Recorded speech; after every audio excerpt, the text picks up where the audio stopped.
I am here with Andrew Delbanco, Columbia University professor and author of the book College: What It Was, Is, and Should Be. Dr. Delbanco, thank you for being here today. Thank you.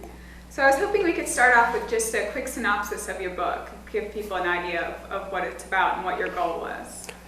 Well, I think the best short version of what the book is that I can offer is it's the biography of an endangered institution, by which I mean that it's an attempt to tell the story of where the American college came from, how it evolved, and what its condition is today, and to talk a bit about what some of the threats are that I think it faces as it moves into the future.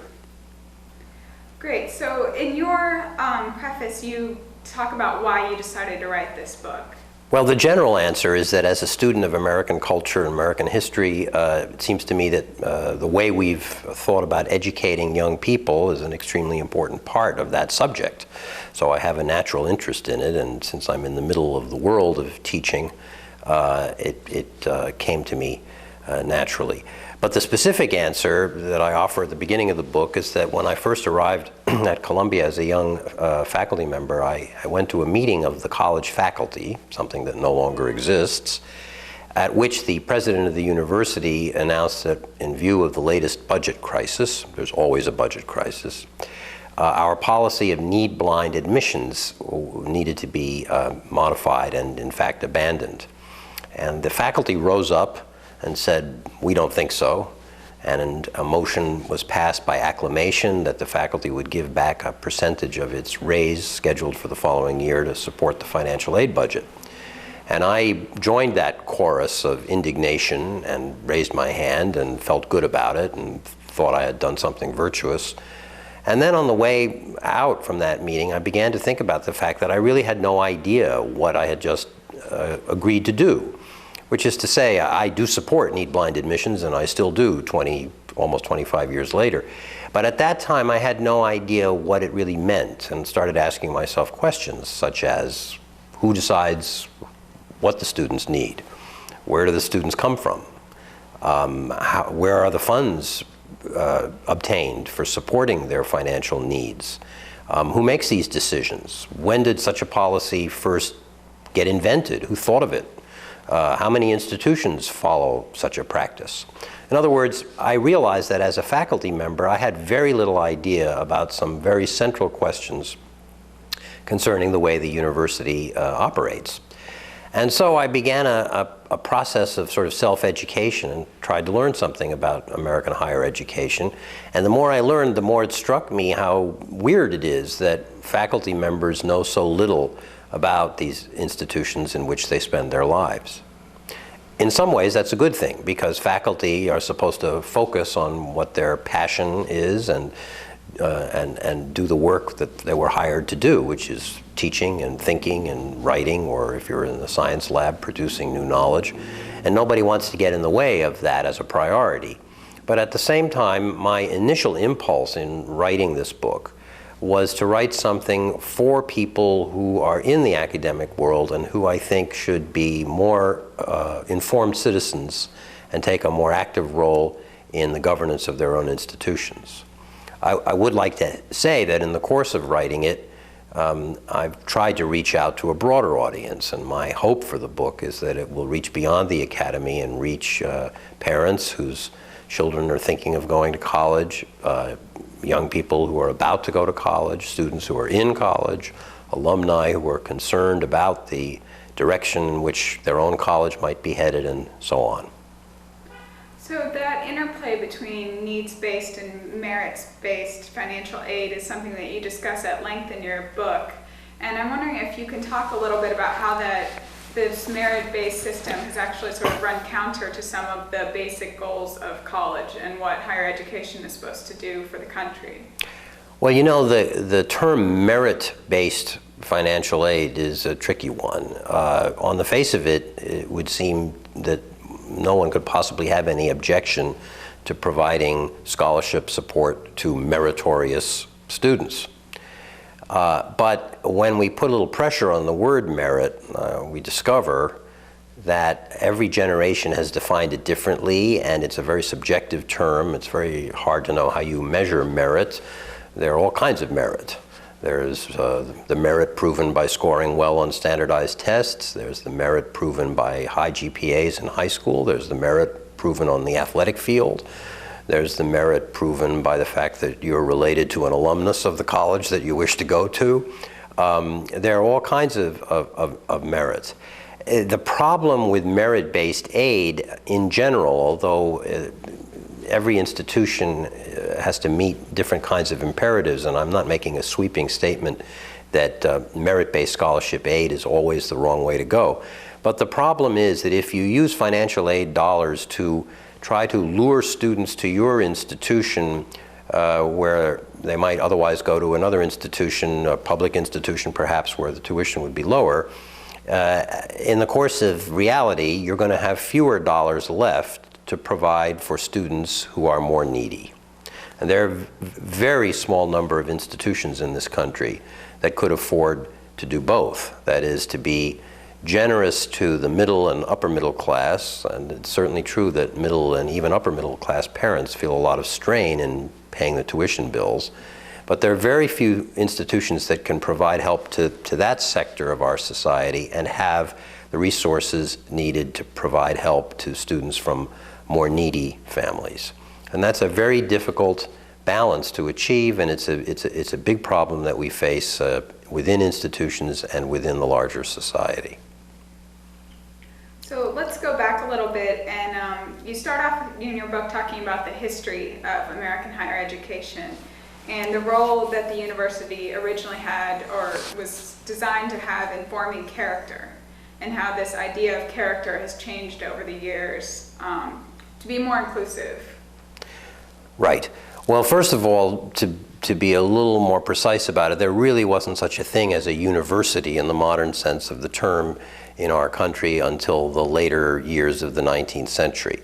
Sometimes the word university was used interchangeably with the word college, but one of the stories I try to tell in this book is the rise of the modern university, which is an institution devoted to research, to the production of new knowledge, and only secondarily, I think, to the education of undergraduate students. And there's a tension in every university, I believe, between the research mission and the teaching mission. Moreover, even in freestanding colleges, that is, colleges that are not a part of a university, there is a certain tension that persists because most college faculty in this country have been trained in universities, and their imperatives, the incentives that drive them to produce scholarship or work in the laboratory are often at odds with their responsibilities as teachers. So that's one distinction that I try to make in the book. Yes, to go back more precisely to your question, America's earliest colleges, of course, arose from religious denominations, and most of our oldest and among our most prestigious colleges are many of our oldest, trace their origins back to one form or another of Protestant Christianity. And one of the points I try to make in the book is that the purposes and mission of the college and the church were very close in the early period in our country. Indeed, the very word college, which derives from the Latin collegium, implies community in something like the same way that was the goal of the gathered churches of early New England, for instance. So college was really a place where students came together to study primarily at first theology and also the classics in order to go out into the world as ministers or school teachers. And the college project was one of reinforcing moral values and strengthening the ethical dimension of the human personality, if I can put it that way. Now, we've left that project far behind, and in many cases for many good reasons. I'm not interested in trying to return, and it wouldn't be a very likely project at which one could succeed. I'm not interested in trying to return to an era when colleges taught certain doctrines or even certain dogmas and inculcated them in their students and judged students and faculty based on what they believe. But it does seem to me that we have drifted too far away from the notion that college is a place in which young people are in search of themselves, in which young people are trying to find a way to put together a meaningful life, a good life. College is one of those institutions by which in America we have tried to advance what Mr. Jefferson called the pursuit of happiness. And it seems to me that, at least the way I think about happiness, it should not be allowed to amount merely to self-advancement and self-serving interests. So I'm interested in reigniting the conversation about civic virtue as a part of what colleges should encourage and ask their students to think about. So let's talk about that idea of community and how that sets apart the Anglo-American higher education sort of system. Right. Well, that's a very important point. The American college is actually quite a unique institution in the international landscape of higher education. And here again, I'd like to stress the distinction between a college and a university. In most cultures, young people who go to university are expected to know before they get there what they're going to study, what their specialty is going to be, what their career path is, in effect, who they are. In America, we have always believed that somewhere in that amorphous space between adolescence and adulthood, there should be an opportunity for self-discovery, that young people should have the chance to think about what kind of life they want to make for themselves, and that entails the exploration of subjects and fields that they may never have encountered before, testing themselves to see what they're good at and what they're not so good at. And that space, I feel, is shrinking in the American college.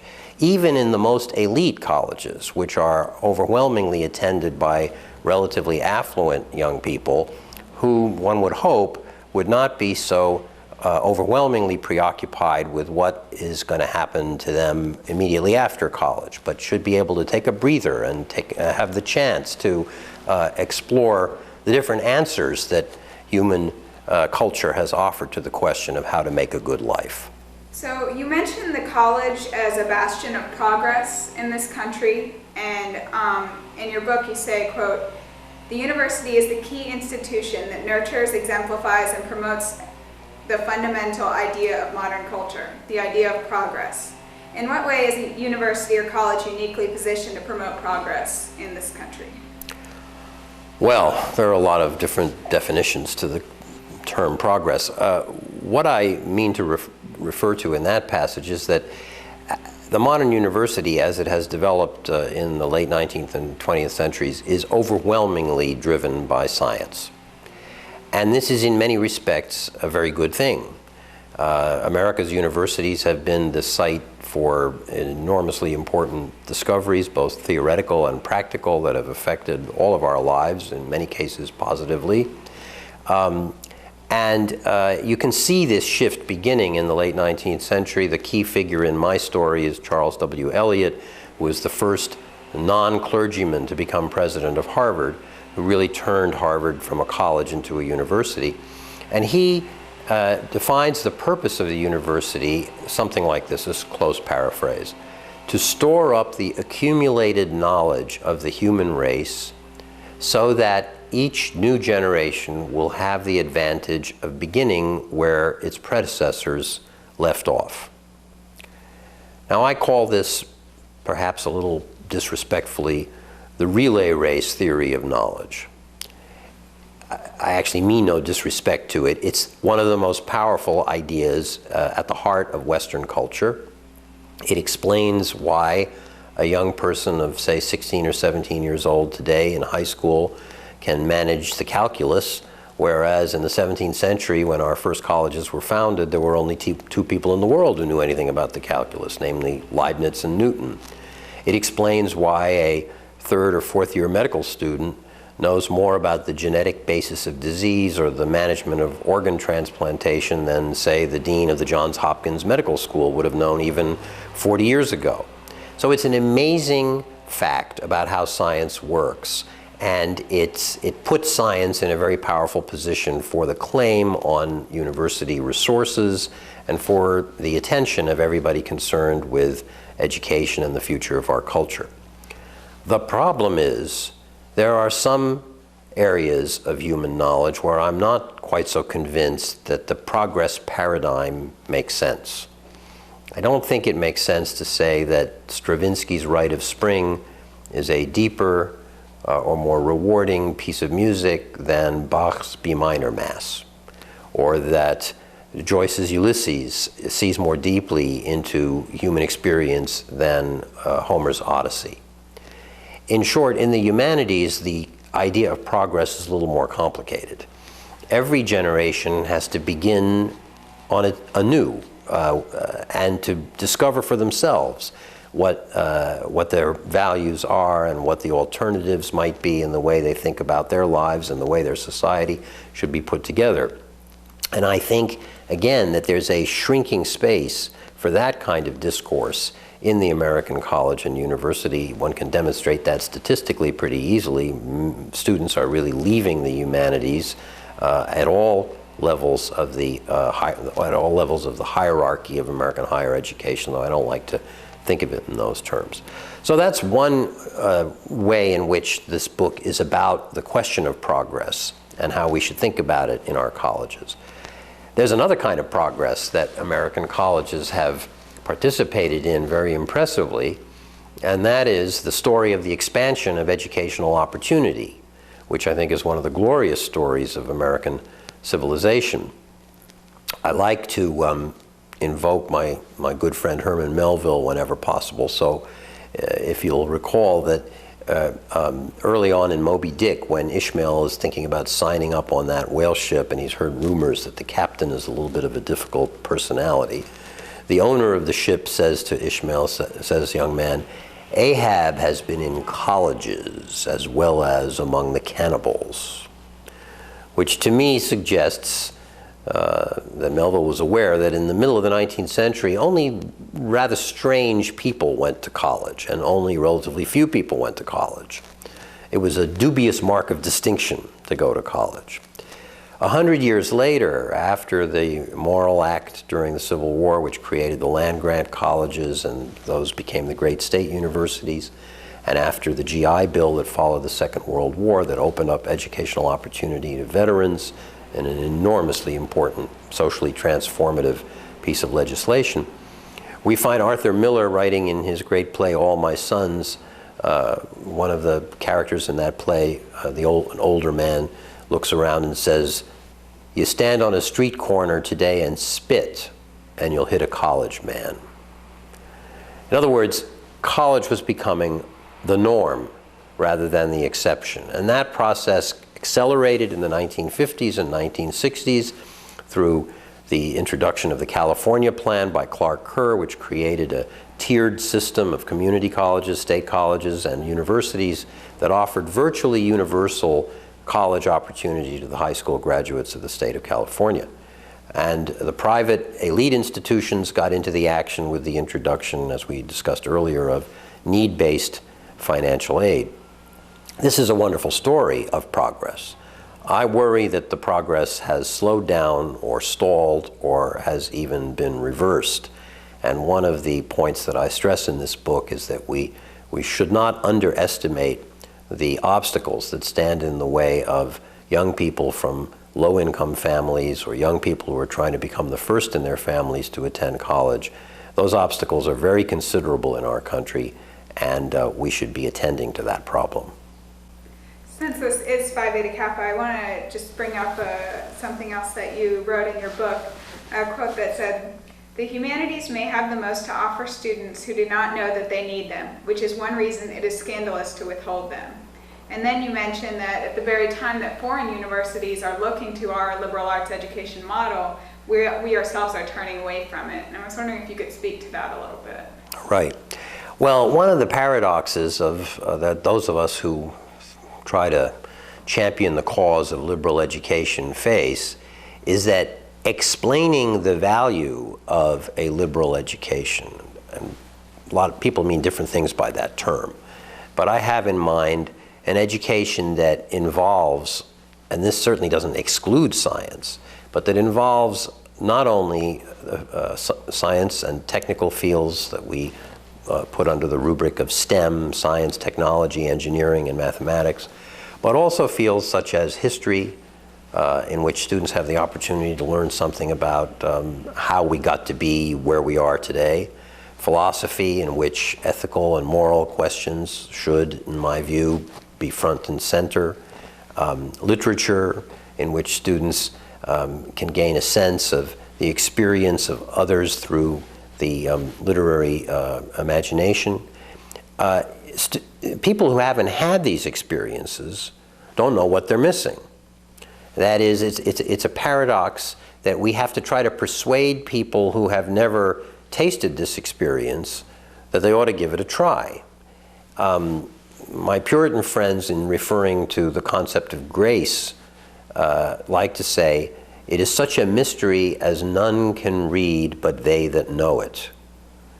So the problem, now that most institutions have moved very far away from anything compulsory in their curricula, the problem that the humanities face is that they have to make a case for themselves to students who, if indeed they were to give that literature course a try or take that course in music or art, might find that they're having a life-changing experience, but we have to make the case to them that they ought to give this a shot.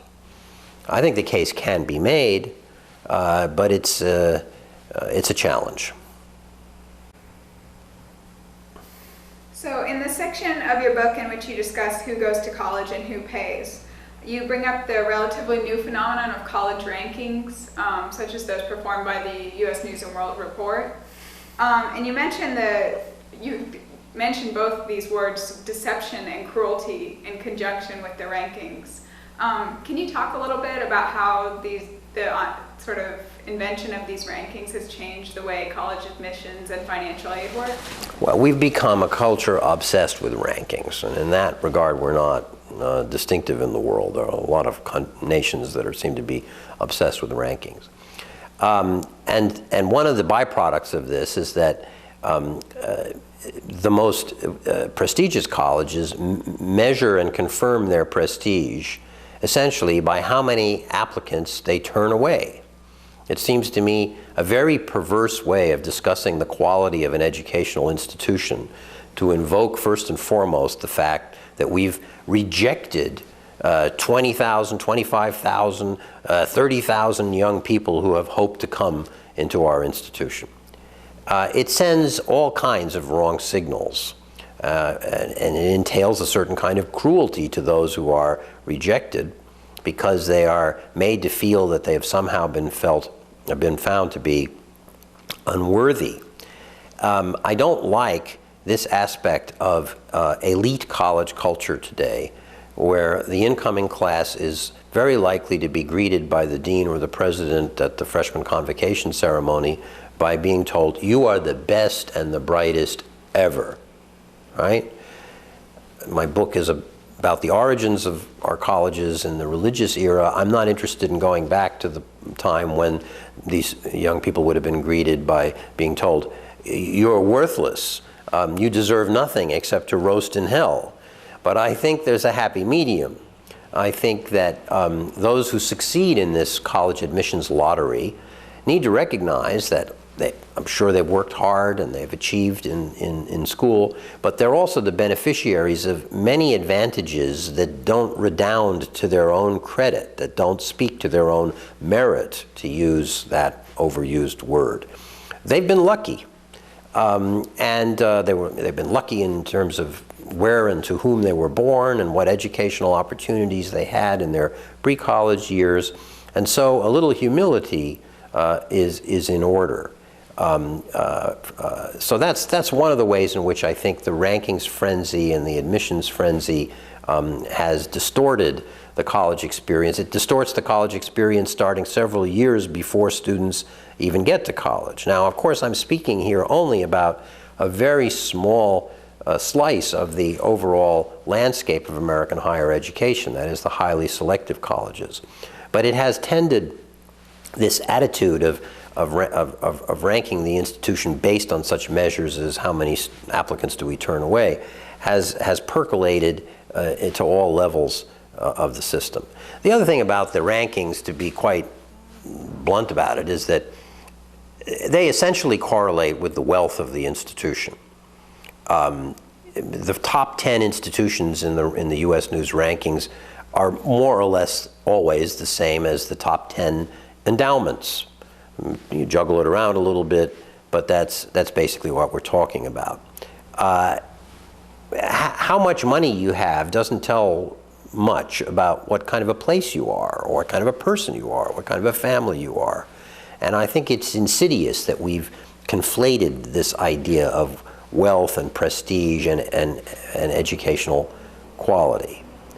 It's also clear that some of the measures on which the rankings are based, such as the level of faculty compensation, have nothing to do with the experience the undergraduate student is likely to have. The fact is that the best compensated faculty are in the research universities. And though some of them are wonderful teachers and care deeply about undergraduates, many of them are, by necessity, and this is no fault of their own, in the lab all day long and will never come anywhere near an undergraduate. So, you know, that kind of criterion simply doesn't make any sense to me. And the more we can get away from these rankings and the more we can clarify for young people that they should try to resist the lure of the rankings, the better for everybody. So where are we headed? We're headed into uncharted waters, to invoke a lame metaphor. The rush to provide online education is accelerating every day. Just in the last few days, Harvard and MIT have announced that they're going to make huge investments in providing online courses. Stanford was already out ahead in that arms race. There are probably going to be some very good consequences to this, but I suspect there will be some problematic consequences too, that the higher education system is likely to become even more stratified than it already is, and certain famous star professors will be piped into the classrooms all over the world, and it'll give the opportunity to institutions facing budget stresses to rely on a part-time faculty or a contingent faculty, which is already much too much the case in American higher education.